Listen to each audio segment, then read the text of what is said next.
नमस्ते दोस्तों, मैं इष्ट ज्योति आज की बात में आप सबका स्वागत करती हूँ। आइए आज की बात कर लेते हैं। आज बड़ा ही शुभ दिन है, पवित्र दिन है, पूर्णिमा तिथि है और गुरु पूर्णिमा का पर्व मनाया जा रहा है आज। तो आज रविवार का दिन भी है, तो रविवार के दिन सूरज की ऊर्जा लेने के लिए उनको अर्घ दीजिए। तांबे का लोटे में जल भरकर लाल फूल, अक्षत वगैरह डाल के, गुड़ डाल के आप अर्घ दे सकते हैं। और ओम गृहणी सूर्याय नमः का जाप करें और 3 बार गायत्री मंत्र का जाप करें, तो आपका दिन सफल हो जाएगा। हम शुरू वास्तु से करते हैं, उसके बाद आज की खास बात ले लेंगे, पूर्णिमा की बातचीत होगी और कृष्ण कथा में हम विशेष चर्चा करेंगे। तो अंत तक बने रहिए और लाभ उठाइए। वास्तु की बात करें तो उत्तर पूर्व की तरह उत्तर दिशा में भी साफ सुथरा होना चाहिए। वो खिड़की दरवाजे होने चाहिए, उनका ऊंचा नहीं होना चाहिए, थोड़ा दक्षिण से नीचा होना चाहिए और खुला होना चाहिए ताकि वहां से ऊर्जा आती हैं तो आपको मिल सके। और खिड़की दरवाजे उस तरफ होनी चाहिए। कूड़ा कचरा नहीं होना चाहिए, साफ सुथरी होनी चाहिए। और जल का प्रबंध उत्तर दिशा में करना चाहिए। तो ये थी वास्तु की बातें। अब आज स्नान दान की आषाढ़ी पूर्णिमा है। आषाढ़ महीने की पूर्णिमा को गुरु पूर्णिमा भी कहते हैं। हमारी परंपराओं में से एक है गुरु शिष्य परंपरा। गुरु भारतीय संस्कृति का एक अहम हिस्सा है। आज के दिन वेद व्यास जी ने वेदों का संकलन किया था। कई पुराणों, उपपुराणों और महाभारत की रचना भी इसी दिन पूरी हुई थी। आज के दिन तो व्यास पूर्णिमा भी कहा जाता है। गुरु पूर्णिमा सभी गुरुओं को नमन करने का दिन होता है। शास्त्र में गुरु को भगवान से भी ऊंचा दर्जा दिया गया है। कहते हैं गुरु ब्रह्मा, गुरु विष्णु, गुरुर्देवो महेश्वरा, गुरु साक्षात परम ब्रह्मा, तस्मै श्री गुरुवे नमः। मेरा सभी गुरुओं को नमन है। और गुरु ही देव है, गुरु ही धर्म है, गुरु में निष्ठा ही परम धर्म है। गुरु से अधिक और कुछ नहीं है। गुरु सांदीपनि भगवान कृष्ण और बलराम दोनों के गुरु थे। गुरु सांदीपनि श्री कृष्ण और भगवान बलराम के गुरु थे। गुरु सांदीपनि ने कृष्ण जी को पूरी 64 कलाओं की शिक्षा दी थी। कहते हैं कि हरि रूठे गुरु ठौर है, गुरु रूठे नहीं ठौर। मतलब अगर हरि भगवान अगर रूठ जाते हैं तो हम गुरु के पास जा सकते हैं, लेकिन अगर गुरु ही रूठ गए तो और कोई ठिकाना नहीं है, हम कहीं और नहीं जा सकते हैं। एक गुरु आत्मज्ञानी, आत्मनियंत्रित, संयमी, अंतर्दृष्टि होता है। गुरु पूर्णिमा से लेकर 4 महीने अध्ययन के लिए बेहद उपयुक्त होते हैं। आज से लेकर 4 महीने ये हमें अध्ययन करना चाहिए और भक्ति करना चाहिए। साधु संत भी इस दौरान एक स्थान पर रहकर ध्यान करते हैं।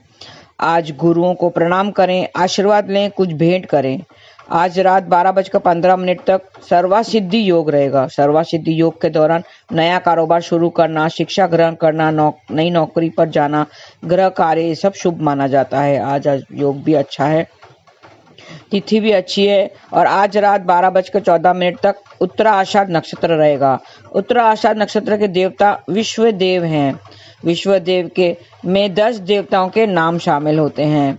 तो आज इन 10 नामों का स्मरण कीजिए। सनातन पंचांग में सभी महीनों के नाम नक्षत्रों पर आधारित होते हैं। आपने अगर नोटिस किया होगा तो सभी महीनों के नाम हमारे नक्षत्रों पर आधार होते हैं। हर पूर्णिमा को चंद्रमा जिस नक्षत्र में ही होता है वही उसी माह का नाम पड़ जाता है। चंद्रमा जिस नक्षत्र में होता है हर पूर्णिमा पर वही उस माह का नाम पड़ जाता है। आषाढ़ भी पूर्व आषाढ़ और उत्तरा आषाढ़ नक्षत्रों पर ही आधारित है। आषाढ़ की पूर्णिमा पर उत्तरा आषाढ़ नक्षत्र का होना बहुत ही शुभ माना जाता है। आज उत्तरा आषाढ़ नक्षत्र है और आज पूर्णिमा तिथि है, तो इसमें बेहद शुभ माना जाता है। और आज आषाढ़ की पूर्णिमा और उत्तरा आषाढ़ नक्षत्र का संयोग भी बन रहा है। इस संयोग में 10 विश्व देवों की पूजा की जाती है और उनका नाम स्मरण किया जाता है। उत्तरा आषाढ़ नक्षत्र का प्रतीक चिन्ह हाथी के दांत है। इसके जातक परंपराओं का सम्मान करने वाले होते हैं। इस दौरान शिल्पकला से जुड़े काम, विद्या आरंभ करना, वास्तु शांति, ऋषि से संबंधित आदि कार्य करना बहुत शुभ माना जाता है। उत्तरा आषाढ़ नक्षत्र के स्वामी स्वयं सूर्य देव ही हैं। तो आज रविवार भी है और सूर्य देव का नक्षत्र भी है और आज पूर्णिमा तिथि भी है, उत्तराषाढ़ नक्षत्र, इन सब का संयोग बड़ा अच्छा है और सर्वसिद्धि योग भी है। तो आज जान सकते हैं कि कितना अच्छा दिन है, पवित्र दिन है। उत्तराषाढ़ नक्षत्र का संबंध कटहल के पेड़ से बताया गया है। हमारे देश की परंपराओं में गुरु शिष्य परंपरा बहुत अधिक मानी जाती है।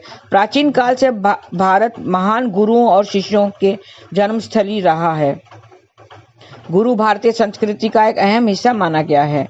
आज हर इंसान को अपने गुरु के आशीर्वाद लेना चाहिए और उन्हें कुछ न कुछ भेंट करना चाहिए। आपके आज तक जिससे भी कुछ सीखा हो उसे नमन करें, चाहे किसी से भी सीखा हो। हम किसी चींटी से भी सीख सकते हैं, हम नेचर से सीख सकते हैं, धरती से सीख सकते हैं, आसमान से सीख सकते हैं, पेड़ों से सीख सकते हैं। सबसे हमें कुछ ना कुछ सीख मिलती ही है और कोई ना कुछ हमें सीख देकर ही जाता है। तो सबको प्रणाम कीजिए, आज पूरे नेचर को, सराउंडिंग्स को, जो भी है। पहले तो अपने माता पिता को प्रणाम करें, फिर गुरु को प्रणाम करें जिससे आपने कुछ भी सीखा हो, चाहे दोस्त हो, दुश्मन हो या कोई रिलेटिव हो, किसी से कुछ भी सीखा हो उन्हें आज प्रणाम करें, नमन करना चाहिए। आज अपने गुरुओं को प्रणाम करें और उन्हें गुरुओं को कुछ न कुछ गिफ्ट करें। सबसे पहले गुरु तो माता पिता होते हैं। आज अपने माता पिता को से भी आशीर्वाद लीजिए। अपने गुरुओं को ईश्वर की तरह ही नमन करना चाहिए। आज के दिन वेद व्यास जी ने वेदों का संकलन किया था।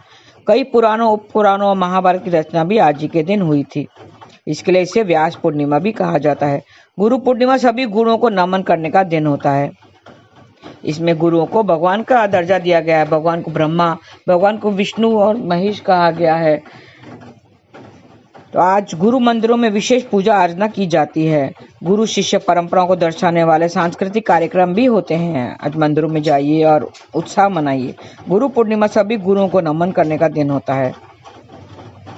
तो आज अपने गुरुओं को प्रणाम कीजिए, नमन कीजिए और उन्हें कुछ भेंट स्वरूप कुछ न कुछ दीजिए, गुरु दक्षिणा दीजिए और उनसे आशीर्वाद लीजिए। गुरु का अर्थ क्या होता है? गुरु का अर्थ क्या होता है? गु यानी अंधकार और रू यानी प्रकाश।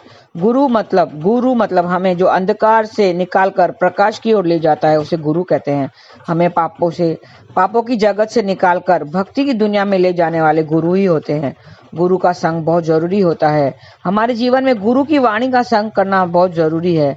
जैसे जैसे हम उनकी वाणी का संग करते हैं वैसे वैसे हमारे जीवन में परिवर्तन आने लगता है। अगर हम गुरु की वाणी सुन रहे हैं, कथा सुन रहे हैं और हमारे जीवन में कोई परिवर्तन नहीं हो रहा है तो समझ जाना कि गुरु की वाणी में दोष नहीं है, दोष हमारे में ही है। हम पापों की पोटली लेकर चल रहे हैं तो हमें वो पापों से छुटकारा चाहिए। तो हमें गुरु का संग, गुरु का मार्गदर्शन लेना बहुत जरूरी हो जाता है। कुछ लोग ऐसे होते हैं जो कथा तो सुनते रहते हैं लेकिन अपने जीवन में उनके जीवन में परिवर्तन नहीं आता है। ऐसे कोई लोग, बहुत सारे लोग होते हैं, पहले जैसा थे वैसे ही वो व्यवहार करते हैं।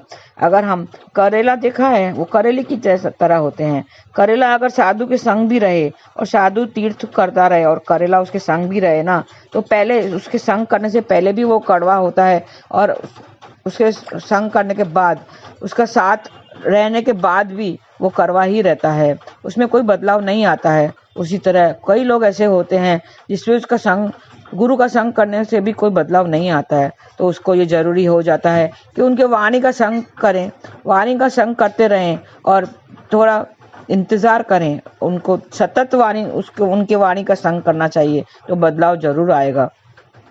हिंदू धर्म में गुरुओं का एक विशेष स्थान माना गया है। गुरु पूर्णिमा के दिन गुरुओं की पूजा के लिए समर्पित है।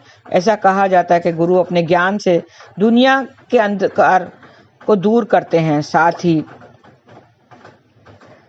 वह हमारे जीवन से अज्ञानता के अंधेरों को समाप्त करके हमारी मदद करते हैं। इस आज के दिन पे आप गुरुओं को नमस्कार करें, सबको नमन करें। गुरु पूर्णिमा का पर्व बेहद शुभ माना जाता है। हर साल आषाढ़ शुक्ल पक्ष की पूर्णिमा तिथि को मनाया जाता है। इस मान्यता के अनुसार इस मौके पर गुरुओं की पूजा का विधान है। जो लोग इस दौरान पूजा पाठ और दान पुण्य करते हैं उनका जीवन खुशियों से भरा रहता है।